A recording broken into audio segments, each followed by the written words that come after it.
Competitive math की एक और वीडियो के अंदर आपका स्वागत है। आज के जो सेशन होगा उसमें हम हरियाणा पुलिस का जो एग्ज़ाम हुआ था 2021 के अंदर, उसके अंदर एक जो हमारी पारी थी उसमें जो 10 क्वेश्चन आए थे उन 10 क्वेश्चंस को हल करने का प्रयास करेंगे। और ये आपके लिए महत्वपूर्ण भी है क्योंकि कई बार क्वेश्चन बिल्कुल इसी लैंग्वेज पे रिपीट होते हैं, तो 3 से 4 क्वेश्चन आपके बिल्कुल पक्के हो सकते हैं अगर आप ये वीडियो अच्छे से समझ लेते हैं तो आइए शुरू करते हैं।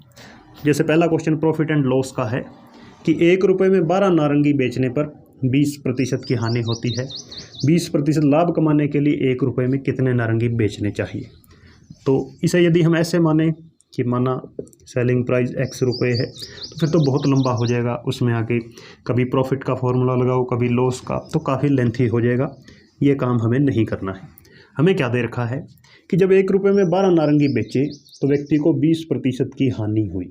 20% की हानि हुई का मतलब यदि कुल उसने वस्तुएं 100 रुपये में खरीदी थी तो 20% हानि पर वो बिक गई।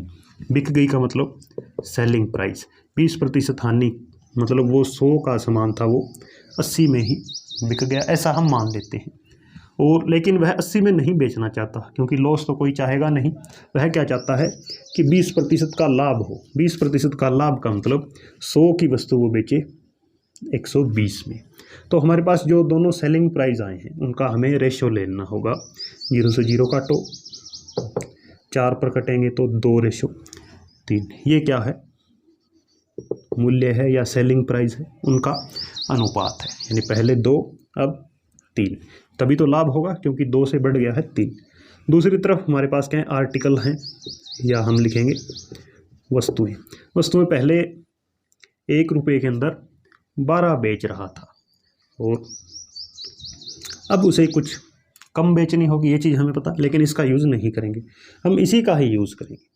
जब मूल्य यहाँ 2 से 3 हो गया, इसका मतलब ये वस्तुएं बेची हैं वे क्या हो जाएंगी, 3:2 में हो जाएंगी। क्योंकि जब हमारे पास प्रॉफिट होता है इसका मतलब हमने कम वस्तुएं दी हैं, तभी तो हमारे पास रुपए बचेंगे। तो इसका ठीक आपने उल्टा अनुपात ले लेना है, 3:2। अब 1 रुपये में उसने बेची थी 12 नारंगी, यहाँ कितनी बेची है उसने 3 की वैल्यू है 12, 1 की वैल्यू हो जाएगी 4। अब कितनी बेचनी पड़ेगा उसे, 2 यूनिट, 1 की वैल्यू 4 है तो 2 यूनिट की वैल्यू हो जाएगी 8। तो ये इस क्वेश्चन का आंसर हो जाएगा कि उसे 8 नारंगी बेचने चाहिए, फिर वह 20% लाभ कमा लेगा। अगला प्रश्न मिश्रण यानी मिक्सचर टॉपिक से है कि 60 लीटर के मिश्रण में दूध और पानी का अनुपात 2:1 है। यदि दूध व पानी का अनुपात 1:2 करना हो तो मिश्रण में कितना लीटर पानी और मिलाना होगा। तो इसे हम 2 या 3 तरीकों से कर सकते हैं, जो आपको अच्छा लगे वही यूज़ कर लेंगे। बिल्कुल बेसिक टाइप का क्वेश्चन है। शुरू में दे रखा है मिल्क वाटर, ये रेशो है 2:1। शुरू में जो 60 लीटर मिश्रण में है उसमें ये है। अब कहता है अनुपात बदल देंगे, क्या कर देंगे 1:2। तो इसके लिए हमें मिश्रण में कितना लीटर पानी और मिलाना होगा, यानी वाटर ही ऐड करना है। तो क्वेश्चन को देखते ही हमें यह समझ जाना होगा कि दूध की मात्रा के साथ हमने कोई छेड़छाड़ नहीं की है। अनुपात जो बदलेगा वो तो बदलेगा ही, लेकिन दूध की जितनी मात्रा शुरू में थी वो उतना ही लीटर दूध पूरे मिश्रण के अंदर रहेगा। चाहे हम कितना ही पानी ऐड करते रहें, दूध इतना ही रहेगा। इसका मतलब दूध यहाँ पहले 2 यूनिट था, 2 अनुपात था, यहाँ अब अनुपात 1 ही है। तो इसे भी हमने 2 ही बना लेना होगा ताकि अनुपात दूध का बराबर हो जाए। तो उसके लिए हमें क्या करना होगा, जो ये दूसरा हमारा अनुपात है इसे दोनों तरफ 2 से गुणा करनी होगी। तो ये 2 × 2 और ये हो गया 4।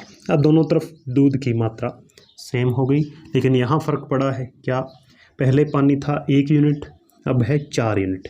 तो हमने कितनी बढ़ोतरी की है, कुल 3 यूनिट की बढ़ोतरी की है, किसमें, पानी में। तो शुरू में 1 यूनिट की वैल्यू क्या थी, टोटल था 60 और अनुपातों का जोड़ है 2 और 1 3। 1 यूनिट की वैल्यू है 20 लीटर। तो हमने 3 यूनिट और बढ़ाया है तो 20 दिए कितना हो जाएगा 60 लीटर। तो 60 लीटर पानी हमें और ऐड करना होगा। एक तो ये बेसिक तरीका है, ये प्रत्येक टाइप के क्वेश्चन के अंदर हमें जो इस लैंग्वेज के क्वेश्चन आते हैं उसमें ये यूज़ होता ही होता है। लेकिन ये क्वेश्चन चूँकि ईजी था तो इसमें हम डायरेक्ट भी कर सकते थे कि 60 लीटर दूध, इसमें दूध और पानी का अनुपात 2:1 है, तो यहाँ से हम लीटर में भी कन्वर्ट कर सकते थे। 2 और 1 कुल अनुपात है 3, 1 अनुपात की वैल्यू 20, तो 20 दूने यानी 40 कितना था दूध और 20 पानी था शुरू में। उसके बाद कहता है 1 और 2 कर दो, यानी हमें इनको उल्टा कर देना होगा, या यूँ कहें अब जब इनको 20 पर काटते हैं तो 2 1, फिर जब हम इनको काटेंगे तो 1 2 होना चाहिए। 1 2 का मतलब इनको 40 पर काटना पड़ेगा, 40 एकम 40 और यहाँ 40 दूने 80, तब 2 पर कटेगा, 1:2 हो जाएगा। तो 20 से 80 करने के लिए हमें 60 लीटर पानी और ऐड करना होगा। तो कुछ तरीके होते हैं, मिश्रण के सवाल अनेक तरीक़ों से हल हो सकते हैं, जो आपको समझ में आए वही तरीका आपने लगाना होगा। अगला प्रश्न प्रतिशत से है। एक परीक्षा में उत्तीर्ण होने के लिए अधिकतम अंकों का 36% वांछित है। एक छात्र को 113 अंक मिले और 85 अंकों से अनुत्तीर्ण हो गया। अधिकतम अंक परीक्षा में कितने थे? तो इसमें 36% अंक लेने अनिवार्य थे पास होने के लिए, लेकिन एक छात्र को मिले 113 अंक और 85 से वह अनुत्तीर्ण यानी फेल हो गया। 113 लेकर भी वह फेल है। कितने अंकों से फेल है? 85 से, यानी 113 के अंदर यदि, या यूँ कहें 85 अंक और ले लेता तो पास हो जाता। तो इनका जोड़ हो जाएगा 198, यानी पास होने के लिए अंक लेने थे 198, लेकिन प्रतिशत में कितने लेने थे? 36। तो 36% की वैल्यू हो जाएगी 198। हमें बताने हैं अधिकतम अंक। अधिकतम अंक होते हैं 100%, तो 36% की वैल्यू 198 है। 1% की वैल्यू 198/36, 100% की वैल्यू के लिए 100 से गुणा कर देंगे। 4 पर यदि काटें, 4 निम्न 36, ये हो जाएगा 25। 9 पर काटें, 9 दूने 18, 9 दूने 18, 22 को 25 से गुणा करें तो 25 को 22 से कर दें, 25 दूने 50 और 25 दूने 50, तो ये हो जाएगा 550। तो बी ऑप्शन हमारा सही होगा। अगला प्रश्न time distance and speed topic से, कि अपनी सामान्य चाल का 5/6 चलता हुआ एक आदमी 10 मिनट देर से पहुंचता है। व्यक्ति द्वारा उस दूरी को तय करने के लिए लिया गया सामान्य समय क्या है? 4 ऑप्शन है, यानी हमेशा जिस चाल से जाता है उस चाल से नहीं गया, बल्कि उस चाल का 5/6 की स्पीड से चलता हुआ गया है और 10 मिनट लेट हो गया। तो ऐसे क्वेश्चन को करने का हमारा तरीका, चूँकि इसके अंदर दूरी है वो दोनों तरफ समान है, या यूँ कहें दोनों केस के अंदर सेम है, यानी चाहे वो सामान्य चाल से जाए या उसका 5/6 जाए, दूरी उतनी ही है, उतनी ही दूरी को तय करना है। तो यहाँ हमें दे रखा है, पहले स्पीड दे रखी है कि 5/6 स्पीड से गया है सामान्य चाल का, यानी यदि हमेशा वह 6 की गति से जाता था, 6 यूनिट यदि हम माने, तो आज वह 5 की स्पीड से गया है, यानी 1 यूनिट स्पीड कम होगी। उसके बाद हम टाइम देखें, तो चूँकि डिस्टेंस सेम है, तो जब डिस्टेंस सेम होती है, दूरी सेम होती है, तब स्पीड और टाइम इन दोनों का रेशियो है वो उलट जाता है। यानी स्पीड यदि 5/6 थी तो टाइम क्या लगेगा? 6/5, यानी हमेशा यदि वो 6 की गति से जाता था तो 5 मिनट लगते थे। आज उसकी गति कम हो गई तो समय बढ़ गया, 5 से बढ़कर 6 हो गया, यानी उल्टा हो चुका है। तो यहाँ हम देख रहे हैं समय के बीच अंतर कितना आ गया? 1 यूनिट का अंतर आया है, और क्वेश्चन में अंतर कितना पड़ गया? 10 मिनट देर से। तो 1 यूनिट का मतलब 10 मिनट हो जाएगा। हमें यह बताना है उस दूरी को तय करने के लिए सामान्य समय, तो सामान्य स्पीड जब उसकी होती थी 6, तब उसे 5 यूनिट टाइम लगता था। 1 यूनिट की वैल्यू है 10, तो 5 की वैल्यू हो जाएगी 50 मिनट, जो कि हमारा पहला ही ऑप्शन है। अगला क्वेश्चन नंबर सिस्टम से, ए और बी दो अभिव्यक्तियों का मतलब 2 एक्सप्रेशन है ए और बी, उनका HCF दे रखा है 1, तो LCM कितना होगा? तो जब भी हमें HCF 1 दिया होता है, जैसे कोई 2 संख्याएं हैं 3 और 5, इनका HCF हम जानते हैं कितना होता है? 1 होता है। तो इनका LCM क्या हो जाएगा? क्या 3 और 5 में कुछ कॉमन है? नहीं है, क्योंकि कुछ भी यदि इनमें कॉमन होता तो वो HCF के अंदर जरूर मेंशन होता है। या यूँ कहें जब भी HCF एक आता है कि नहीं, 2 नंबर का, 3 नंबर का, 4 कितने भी नंबर हों, HCF जब भी एक आ जाए LCM क्या हो जाएगा, उन दोनों की गुणा हो जाएगा। तो इनका LCM है 15। और कोई एग्जांपल लें, जैसे 2 और 9 है, इनका भी HCF क्या है 1, तो इनका LCM कितना होता है 18, 2 निम्न 18। तो ऐसे इस क्वेश्चन के अंदर संख्याएं नहीं है, क्या है A और B हैं, इनका HCF 1 है, तो LCM क्या हो जाएगा A और B की गुणा AB, जो कि C ऑप्शन के अंदर है। अगला प्रश्न भी नंबर सिस्टम से स्टेटमेंट दे रखी है। 592 है 3 बार गुणा में, फिर 167 भी 3 बार गुणा में, नीचे भी 592 और 167 है, यानी 2 ही संख्याएं हैं, एक तो 592 है और एक है 167। इसे यदि हम मान लें A और इसे मान लेते हैं B, तो क्वेश्चन क्या बन जाता है, ऊपर A गुणा A यानी A cube plus B cube, और नीचे हो जाएगा A स्क्वायर माइनस A गुणा B प्लस B का स्क्वायर। अब इस चीज़ को जब हम खोलेंगे A cube plus B cube के फॉर्मूले को, तो वो होता है हमारा A plus B A square minus AB plus B square, और नीचे क्या पड़ा है A square minus AB plus B square, ये पड़ा है। तो एक तो फॉर्मूले आपको सभी याद होने चाहिए, क्योंकि एग्ज़ाम में फॉर्मूलों बेस्ड, खासकर इस टाइप के फॉर्मूले में A cube B cube, A की 4 B की 4, A square minus B square, उनसे बेस्ट एक क्वेश्चन पक्का ही आता है। तो इसमें ये आप देख रहे हैं, ये दोनों जो टर्म हैं ये सेम है, तो ये कट जाएगी, क्या बचेगा केवल आंसर A प्लस B, यानी इन दोनों का जोड़ कर देना है। तो 592 और 167, 2 9 15 7, यानी 759 आपका आंसर हो जाएगा। सीधा यदि डायरेक्ट करने लगोगे इनको, इससे गुणा तो बहुत ज़्यादा वो गलत होगा। तो सीधा अपने फॉर्मूले की सहायता से हम इसको डायरेक्ट कर पाए, मात्र 10 सेकंड के अंदर ये हो गया।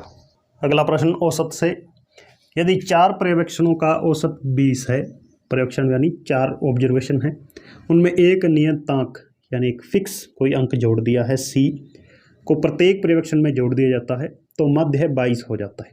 तो औसत और मध्य के बीच कंफ्यूज नहीं होना है। ये क्वेश्चन की स्टेटमेंट इस तरह है कि आपको उलझाए, लेकिन जो औसत होता है वही हमारा मध्य होता है, ये एक ही चीज़ है। यानी पहले औसत 20 था जब 4 पर्यवेक्षण थे, फिर क्या किया, सभी चारों के अंदर एक ऐसा C अंक ला के जोड़ दिया कि मध्य हो गया 22, उस C का मान बताना है। तो पहले औसत 20 था और ऑब्जर्वेशन थी 4, तो जब औसत को हम कुल संख्याओं से गुणा करते हैं तो जोड़ मिलता है हमें, तो चारों का जोड़ हो जाता है 20। अब क्या किया, यानी अब औसत कितना हो गया 22, पर्यवेक्षण अभी भी कितने हैं 4 ही हैं, यानी इन चारों का मान बढ़ाया है, एक फिक्स कांस्टेंट मान बढ़ाया है, ये 4 से बढ़कर 5 या 6 नहीं हुए, ये ध्यान रखना है। तो अब इनका जोड़ हो गया 88, तो कितने का फ़र्क आया है 8 का फ़र्क आया है। औसत के अंदर एक चीज़ हम जानते हैं, जब औसत बढ़ता या घटता है तो सभी के मान के अंदर बराबर परिवर्तन होता है। तो कितने थे 4 पर्यवेक्षण थे, तो 4 के अंदर सभी के अंदर 2-2 की बढ़ोतरी हुई है, ये 2 ही क्या है C का मान है। आप डायरेक्ट भी देख सकते थे कि औसत 20 था, 20 से बढ़कर कितना हो गया 22, तो कितना बड़ा है 2 बड़ा है, यही C की वैल्यू, क्योंकि सारे ही 2-2 बड़े हैं और C को ही हमने प्रत्येक के अंदर जोड़ा है, तो प्रत्येक के अंदर हमने 2-2-2 इस तरह ऐड किया है। क्वेश्चन कैलकुलेशन बेस्ड है कि 0.5 की पावर 4 माइनस 0.4 का 4 अपोन में ये प्लस में है और यहाँ दोनों की तरफ स्क्वायर है, तो कोई फॉर्मूला ही बनेगा। सीधा सा क्वेश्चन यदि हम देखकर बताएं, फॉर्मूला क्या बनेगा कि 0.5 के ऊपर 4 है, यदि हम पावर उसको भी हम यदि कैसे न कैसे स्क्वायर बना दें, तो स्क्वायर कैसे बनेगी, यदि हम कुछ ऐसा लिख सकें 0.5 के स्क्वायर की ऊपर स्क्वायर, तो ये दोनों स्क्वायर आपस में जब मल्टीप्लाई होंगी तो क्या बन जाएगा वापस 4 बन जाएगा। इसी तरह हम नेक्स्ट टर्म को लिखें कि 0.4 का स्क्वायर और ऊपर है होल स्क्वायर, यानी इस चीज़ को हमने इसमें कन्वर्ट कर दिया है। और नीचे जो टर्म है उसको सेम पड़ा रहने देंगे, 0.5 स्क्वायर प्लस 0.4 स्क्वायर। अब यदि हम इसको ध्यान से देखें, यदि ये जो इतनी टर्म है इसको यदि हम a माने और इसको माने b, तो ये भी a b, तो ऊपर तो है a स्क्वायर माइनस b का स्क्वायर, तो वो क्या हो जाता है 0.5 स्क्वायर प्लस